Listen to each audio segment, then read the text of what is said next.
श्री वासुदेव भगवान की जय। जय श्री कृष्णा भक्तजनों, आज आपका एक बार फिर से स्वागत है हमारे चैनल आध्यात्मिक एस्ट्रो में। आज के प्रसंग में हम आपको श्रवण कराते हैं कार्तिक महात्म्य के 25वें अध्याय की कथा। आगे धर्मदत्त ने कहा, तीर्थ में दान और व्रत आदि सत्कर्म करने से मनुष्य के पाप नष्ट हो जाते हैं, परंतु तू तो प्रेत के शरीर में है, अतः उन कर्मों को करने की अधिकारिणी नहीं है। इसलिए मैंने जन्म से लेकर अब तक जो कार्तिक का व्रत किया है उसके पुण्य का आधा भाग मैं तुझे देता हूँ, तू उसी से सदगति को प्राप्त हो जा। इस प्रकार कहकर धर्मदत्त ने द्वादशाक्षर मंत्र का श्रवण कराते हुए तुलसी मिश्रित जल से ज्यों ही उसका अभिषेक किया, त्यों ही वह प्रेत योनि से मुक्त होकर के प्रज्वलित अग्नि शिखा के समान तेजस्विनी एवं दिव्य रूप धारिणी देवी हो गई और सौंदर्य में लक्ष्मी जी की समानता करने लगी।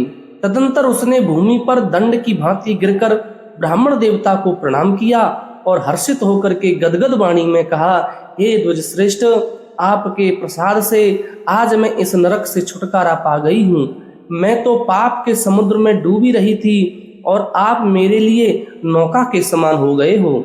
वह इस प्रकार ब्राह्मण से कह रही थी कि आकाश से एक दिव्य विमान उतरता दिखाई दिया। वह अत्यंत प्रकाशवान एवं विष्णु स्वरूपधारी पार्षदों से युक्त था। विमान के द्वार पर खड़े हुए पुण्यशील और सुशील ने उस देवी को उठा करके श्रेष्ठ विमान पर चढ़ा लिया। तब धर्मदत्त ने बड़े आश्चर्य के साथ में उस विमान को देखा और विष्णु रूपधारी पार्षदों को देख करके साष्टांग प्रणाम किया। पुण्यशील और सुशील ने प्रणाम करने वाले ब्राह्मण को उठाया और उसकी सराहना करते हुए कहा, हे द्विज श्रेष्ठ, तुम्हें साधुवाद है, क्योंकि तुम सदैव भगवान विष्णु के भजन में तत्पर रहते हो, दीनों पर दया करते हो, सर्वज्ञ हो तथा भगवान विष्णु के व्रत का पालन भी करते हो।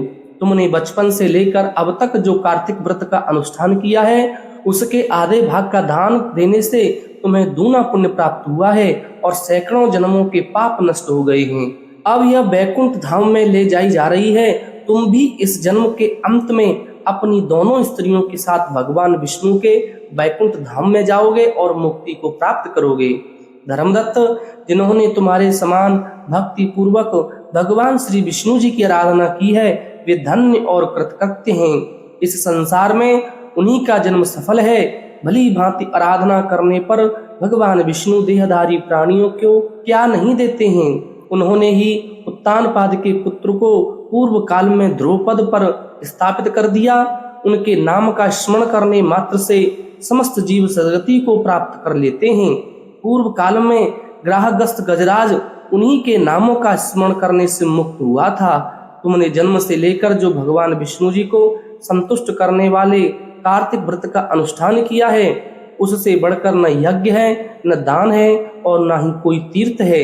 हे विप्रवर, तुम धन्य हो, क्योंकि तुमने जगतगुरु भगवान श्री विष्णु जी को प्रसन्न करने वाले कार्तिक माह का व्रत किया है, जिसके आधे भाग के फल को पाकर यह स्त्री हमारे साथ भगवान के दिव्य लोक को जा रही है। आज की कथा यहीं विश्राम होती है। ऐसी ही सुंदर कथाएं श्रवण करने के लिए आप हमारे चैनल आध्यात्मिक एस्ट्रो को अवश्य सब्सक्राइब करें।